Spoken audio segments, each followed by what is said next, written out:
I felt like I was in the band from the beginning, to be honest, from the very first day. Pretty much immediately, really.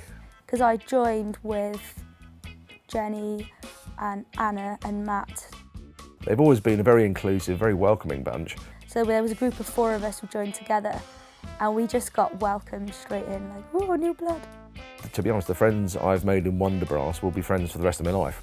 Yeah, I felt embraced because everybody was so enthusiastic about what was happening and about the wonderful pieces that Rob would put to us. You know, it was for people who enjoyed playing, regardless of their ability. Everyone was welcome and you were made to feel at home. The hardest thing with getting into Wonderbrass is not maybe the social side, that's really lovely, but learning the repertoire involved in joining the band is like, that's the other side to it. You never quite anticipate how much there is of that and how much work there is to be done on that. Like those first few months, we had a lot of intense training. I guess like we would all just meet up and like we were really eager to learn all the repertoire between rehearsals, so we met up loads. You learn from people. I remember Nick when he joined and he just started, and Howard would take him to the side and he was teaching him, and now he's, you know, he's a great saxophone player. I joined just after I turned 17 and I remember Derek Lewis coming up to my house on my 18th birthday because everyone had had a bit of a whip round and got me a present. In some ways I felt part of the band straight away because everyone was so welcoming and, you know, chatty, and got to know everyone so quick. Everything just started to gel. I got used to the material. It didn't have to rely on sheet music so much, and then I was like, yeah, okay, I feel like I'm part of this now. And I got this lovely t-shirt. I think the moment that I started doing gigs with the band, to feel really included and feel almost like family. I guess the first time I was invited to do a gig, you know, I then felt that, you know, I'd sort of made it in a way that was the point at which I sort of you know, really felt part of the band. Although I think when I really felt part of it was the first time I went overnight with the band, which was at Fishguard Jazz and Blues Festival, when we were working with Jason Yard, and we stayed in this little hotel, and not a lot of sleeping, to be fair, and yeah, it was just really fun, you know, really. So I think those sort of experiences of going away, and perhaps also, and then the first Druidston weekend really cemented it. They were notorious sort of weekends away in Pembrokeshire, weren't they? They were good. They go down to a place called Druidston, which is a big hotel overlooking a lovely beach down in West Wales. And I think a lot of that's where the bonding kind of thing happens. And people get together and they have a drink and they have a meal and they play, and then they rehearse, and then in the evening they jam in all evening and stuff like that. Rob wrote a fantastic piece to commemorate my 40th birthday called Dunking with Rich Tea, because my name's Richard and my surname starts with a T.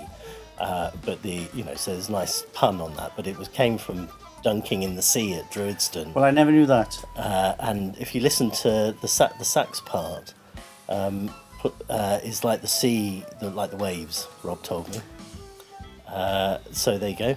And and there's me thinking it was biscuits being dunked in the sea. Well, there's probably biscuits as well, yeah. yeah. So that I felt very privileged to have that, and that was a great, at my 40th birthday, the band played, and that was brilliant. Yeah.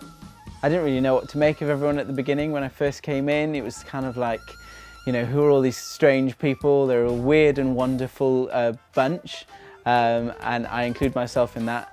But it was great, you know, it was a really nice family to be a part of, and everyone was just so positive and up for a good laugh.